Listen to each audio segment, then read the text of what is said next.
Okay, Sunday, 9th of June 2024. So, how Bitcoin fixes this inflation, or inflation, the greatest theft of our time. So, we work, we mine fiat, we have a job, we earn money. We spend our time, the most valuable resource in the world, time and energy, calories burning, burning calories, burning carbohydrates, doing things, mentally, physically, anything, and working on something to earn money, to earn a wage, a salary, commission, the rest. So we spend our time and our energy earning a money, but this money, because of the nature of the way it's built and the system and the status quo and the contemporary banking system and society and whatever else, that money is printed for free through fractional reserve lending, quantitative easing, those two main ways, and lending basically.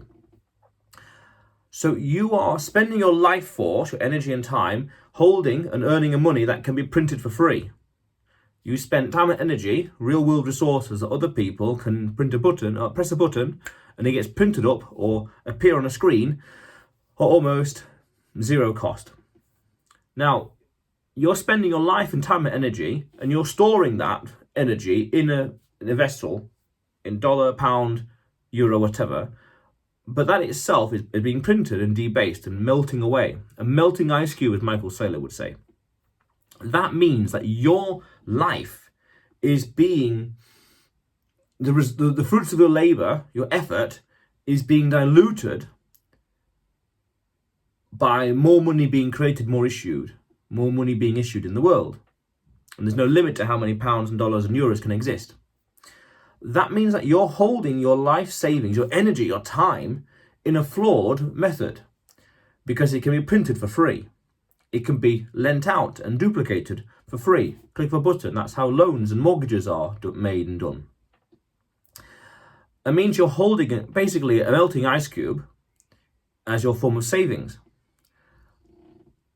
That means that your time is being stolen from you and your productivity is being diluted away, because for other people to get the same amount of money, again, they can print it for free. Now, how Bitcoin fixes this is by, instead of you earning for fiat, pounds, dollars, euros, you take your wages, or even directly your wages themselves, in Bitcoin. You take the cash and convert it into Bitcoin straight away, or you go directly, your wages are paid in Bitcoin inherently. What that means is, because the 21 million that can only ever exist, that means that your purchasing power, the amount of, your savings increases over time, deflationary, but your savings at least is static.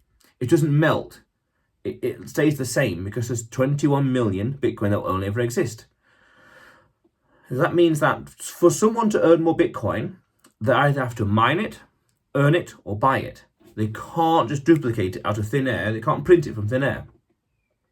A bit of a great equalizer, really, when you think about it, because mathematically speaking, one Satoshi today is tomorrow. The price in fiat can fluctuate by all means, but the purchasing power over time increases. There's a great meme in the Bitcoin space, which is that Bitcoin has no top, because fiat has no bottom. There's no limit to how many of these fiats, dollars and pounds can be created. Therefore, there's no limit to how high Bitcoin can go. There's another little interesting meme where it's going up forever, Laura. Again, Michael Saylor. And the Bitcoin's got no top because fiat got no bottom. That's from Max Kaiser. Very interesting. Okay. So that means then that as we earn and save in pounds, inflation is eating away our purchasing power. Meaning, and people instinctively understand this, that your money is worth less and less each year, all the time. It buys fewer and fewer things. Okay, interesting. It's quite surprising how profoundly common that is in general, because they recognize the problem but don't always see the solution. Now, I've always said, okay, there's that meme that talks about there's the different brains, and each quote next to it gets more and more profound. People say that Bitcoin's a hedge against inflation. Okay, simple. And then they could say hedge against debasement. Yes, okay. And then the real profound insight is a hedge against entropy.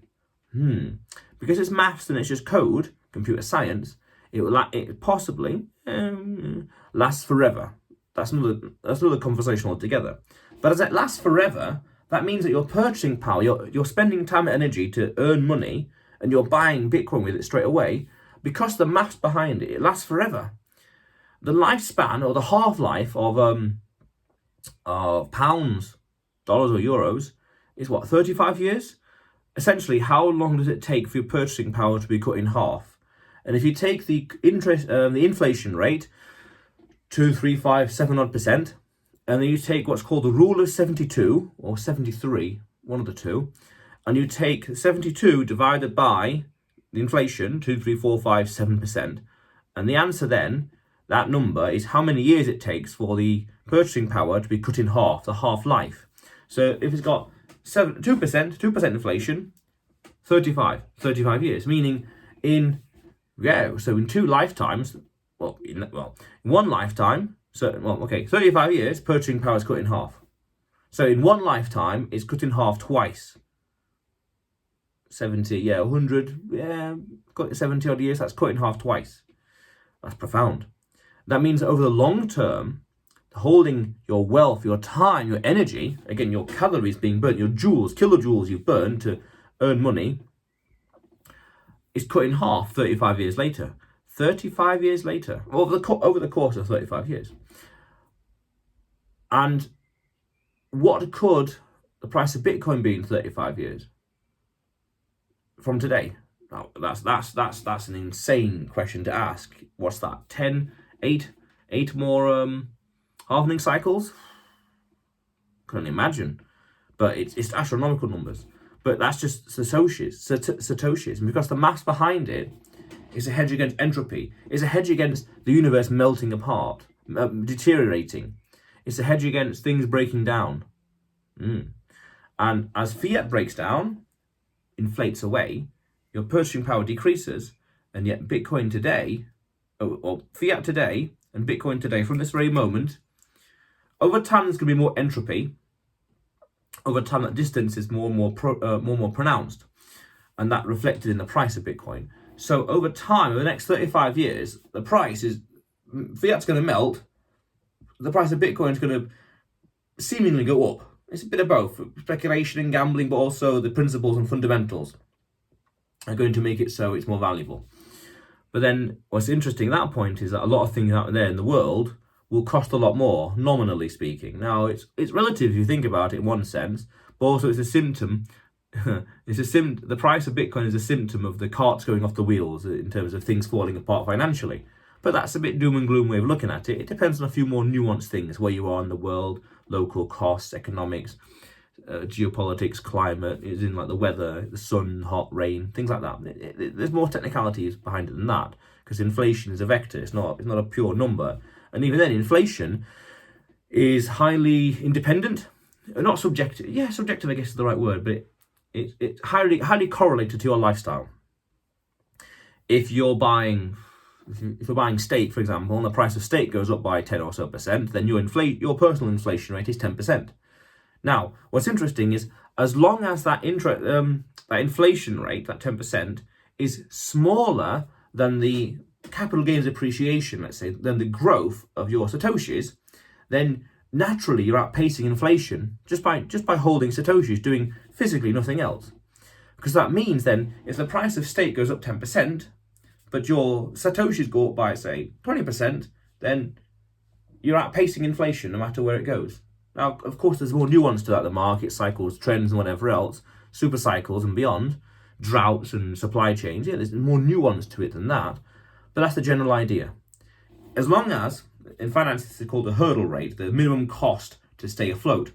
As long as the capital gains from your Satoshis is greater than inflation, then just by doing nothing and holding Bitcoin, holding Satoshis, going onto a Bitcoin standard, your purchasing power is increasing, meaning the work you did last week, last month, last year is still, even today, beating inflation, because you're rewarded for that work. You converted your wages into Bitcoin, and it's maintaining its purchasing power way into the future. So you can imagine, after 35 years of entropy, of quantitative easing, inflation and debasement and money printing, whatever else, and who knows what else happening in the world, you can imagine how So the Satoshis will be the same. One Bitcoin's one Bitcoin, but it's going to be the price, the half, fiat's going to melt. So £1 today will buy you more things than in the future. And this is admitted in the UK Bank of England inflation calculator. It's astronomical. It is the way to store your wealth in the future, especially when you consider that no matter where the price of Bitcoin goes, the emission rate, the block reward, the miner's reward is going to stay the same, because as things such as gold increases in price, it's an incentive for the mining companies to mine more gold. Higher prices are prices are the solution to higher prices, because as things go up in price, it's a signal to the market to say, make more of this, build more of these, do more of this. As gold goes up in price, miners will be more attracted to it, and there's a nice equilibrium then with supply and demand. But in this case, it's constant. The demand can increase for Bitcoin for whatever reason, adoption and more people recognizing the fundamentals and the first principles, but the supply is still going to stay the same. That's very interesting dynamics. Yeah. So Bitcoin fixes this inflation. It maintains your purchasing power for the long term, especially when you go onto a Bitcoin standard. And that, when you do that, you start valuing wealth in Satoshis. And as a principle, always have more Satoshis at the end of the month than at the start of the month. Then you're on the right track in life. That's the principle. That's the direction we want to go. Yeah. Powerful stuff.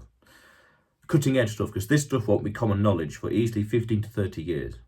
I say 15 to 30 years because, as a principle, things are different over 15 years. Things are noticeably different.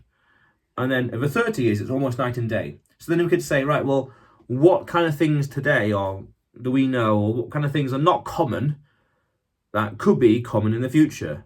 What's the polar opposite of today? Or exaggerate things, and that's probably what it could be like in the future. If X is expensive today or rare today, then the chances are it'll be 10 times cheaper and 10 times better than it is today in 30 years. Just imagine AI 30 years from now. It'll be mind-blowing.